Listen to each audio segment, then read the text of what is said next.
Super prime డిబేట్కు స్వాగతం. తెలంగాణ సభలో మొత్తానికి కరెంటు కొట్లాట గట్టిగానే నడిచింది. ఎవరికి షాక్ కొట్టిందో మరి ఎవరు దొరికారనేది మాత్రం ఇంకా తేలలేదు. ఎందుకంటే చర్చ అలా నడుస్తూనే ఉంది. ఈరోజు అయితే చాలా విచిత్రంగా టర్న్ తీసుకుంది. ఎందుకంటే ముఖ్యమంత్రి రేవంత్ రెడ్డి మాట్లాడుతూ కరెంటు బకాయిలు ఉన్న వాటిలో సిద్దిపేట 61.37%, అలాగే గజ్వేల్ 50% అండ్ హైదరాబాద్ సౌత్ 43% బకాయిలు చెల్లించాలి.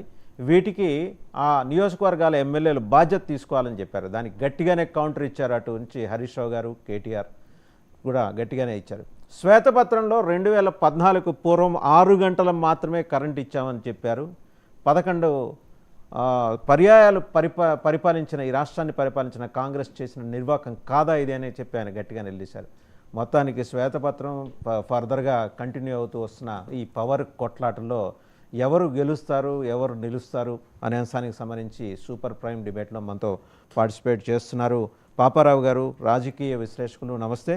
అలాగే మధ్య శ్రీనివాస్ రెడ్డి గారు, కాంగ్రెస్ పార్టీ అధికార ప్రతినిధి, నమస్తే.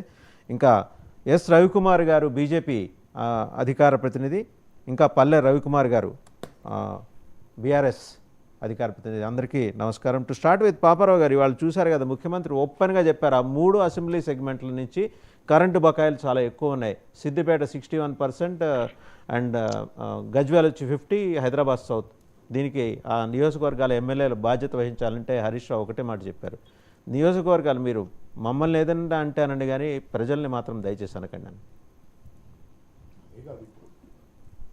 వైట్ పేపర్కి వాళ్ళు చెప్పిన గణాంకాలు ఏదైతే అక్కడ బకాయిలు ఇంతమంది ఉన్నారనే దానికి సంబంధం ఏంటి అసలు? ఫస్ట్ వైట్ పేపర్లో మీరు చెప్తే డిస్కామ్లో బకాయిలు చెప్తారు, లేకపోతే గణాంకాలు, ఓవరాల్ గణాంకాలు, మ్యాక్రో గణాంకాలని చెబుతారు. మీకు పాయింటెడ్గా పోయి హరీష్ రావు గారిని, లేకపోతే కేసీఆర్ గారిని, లేకపోతే సౌత్ హైదరాబాద్ అంటే ఏంటి? ఇది మీరు మాట్లాడేది ఓల్డ్ సిటీ అయి ఉండాలి. ఆ మాట అనే ధైర్యం కూడా లేదు. అంటే ధైర్యం ఇన్ సెన్స్ మళ్ళీ అక్కడ ఓట్లు కావాలి కానీ అనాలి.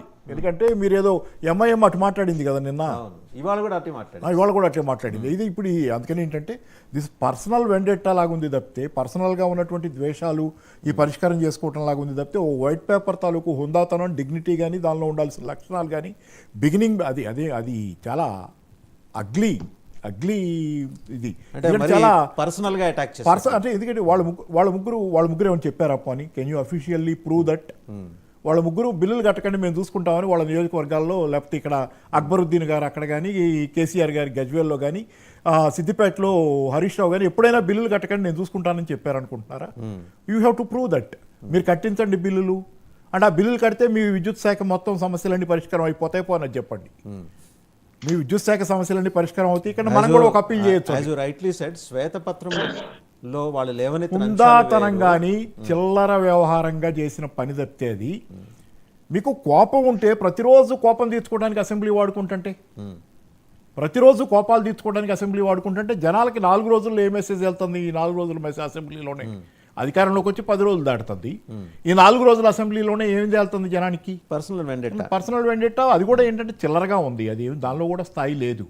పర్సనల్ వెండెట్టా వాళ్ళు విచారణ వేసుకోమని చెబుతున్నారు కదా, అది కదా మీరు వేయాల్సింది. వేసుకుంటే ఇంత గొడవలు ఉండవు కదా. అసలు let us go to actual మన business. What is the business?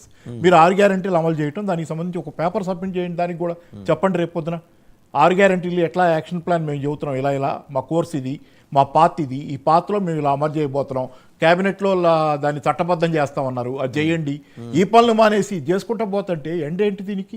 పైగా వాళ్ళు రెండో పక్కన అడుగుతున్నారు. నిన్న మీరు వైట్ పేపర్ సబ్మిట్ చేసినప్పుడు వాళ్ళు అడిగారు విచారణ వేయండి అయ్యా బాబు అని చెప్పి హరీష్ రావు గారు చెప్పారు. ఇవాళ జగదీష్ రెడ్డి గారు కూడా అదే చెప్పారు, విచారణ వేయండి అయ్యా బాబు అని చెప్పి. ఆ పంత అయిపోయింది కదా, మీ చేతిలోంచి వెళ్ళిపోద్ది, సిట్టింగ్ జడ్జి చేతిలోకి పోద్ది.